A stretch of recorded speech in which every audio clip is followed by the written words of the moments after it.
Okay, go ahead. Is about ISO IEC 27001 and NIST Cybersecurity Framework. Overview of popular frameworks. ISO IEC 27001 and NIST Cybersecurity Framework. These are established guidelines and best practices that help organizations improve their information security.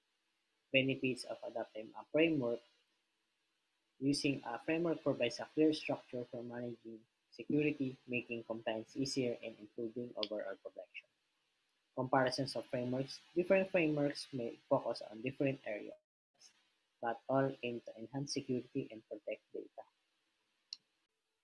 The NIST Cybersecurity Framework is a flexible framework designed to help organizations manage and reduce cybersecurity risk, developed by the National Institute of Standards and Technology, or NIST. It consists of three main components. First is the framework core, second, implementation tiers, and third is profile. Framework core. This includes five key functions. First is identify, understand the organization's environment and risk. Second is protect, implement safeguards to limit the impact of potential cybersecurity incidents. Third is detect, develop activities to identify cybersecurity events promptly. Fourth is respond, take actions regarding a detected cybersecurity event. And last is recover, maintain plans for resilience and restore capabilities after an incident. Implementation tiers. These tiers range from partial or Tier 1 to adaptive Tier 4 and help organizations gauge their cybersecurity maturity and the extent to which they have implemented the framework. So in Tier 1 or partial, basic cybersecurity measures are in place, but they are largely ad hoc and reactive. Organizations may lack formal policies and procedures. Limited awareness of risk, inconsistent practices, and minimal documentation. Ito yung nagsisimula pa lang sila sa pag-adapt or sa pag-start ng framework. Tier 2, risk-informed. Organizations begin to develop and implement more structured cybersecurity policies and procedures. Awareness of risk improves. Risk assessments are performed but processes may still be informal, inconsistently applied across the organization. Ito, nag-start na sila. May mga policies na sila and procedure and may awareness na rin sila sa cybersecurity. Pero hindi pa siya ganun ka-polish or ganun pa ka-formal pagdating sa processes sa reporting ng cybersecurity risk or events. In Tier 3, repeatable cybersecurity practices are established, documented, and regularly reviewed. There is a consistent approach to managing this. Formalized policies, procedures are in place, training is provided to staff. Organizations can repeat successful practices. Ito yung totally naka-establish na sila.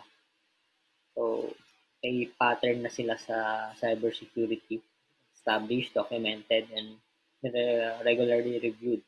And nagpo-provide na rin sila ng training sa mga staff nila. So, hindi lang siya basta basic na cybersecurity awareness. So, pwede rin nag-apply na sila ng training for cybersecurity response team or iba pang training under cybersecurity.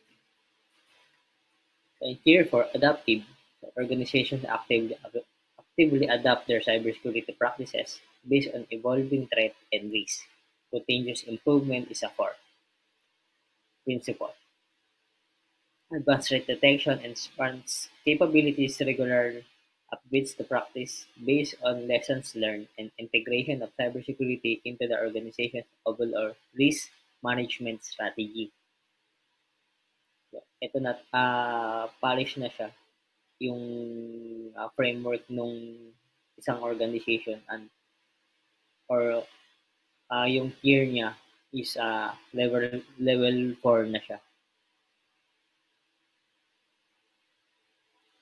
These tiers help organizations assess where they stand in their cybersecurity journey and identify areas for improvement. On profile, a representation of cybersecurity outcome based on the organization's goal, allowing for a tailored approach to managing cybersecurity risks. The CSF is designed to adaptable and scalable, making it suitable for organizations of all sizes and industries. It encourages continuous improvement and can be integrated with other frameworks and standards. On ISO IEC 27001 is an international standard that helps organizations manage their information security. Standard, a set of guidelines and best practices for creating an information security management system or ISMS. Purpose is to protect sensitive information, manage risk, and ensure data security. Key components are risk management, identify potential security risks to information and put measures in place to mitigate them. Policies and procedures, establish clear rules and processes for handling information securely. Continuous improvement, regularly review and update security measures to adapt to new threats. Benefits, they help create culture of proactive risk management, compliance, and resilience within the organization. Trust, demonstrate to clients and partners that you take information security seriously. Compliance, helps meet legal and regulatory requirements related to data protection. And last is resilience, prepares your organization to respond effectively to security incidents. In short, ISO/IEC 27001 is about creating a structured approach to keeping information safe and secure within the organization. That's all, and thank you.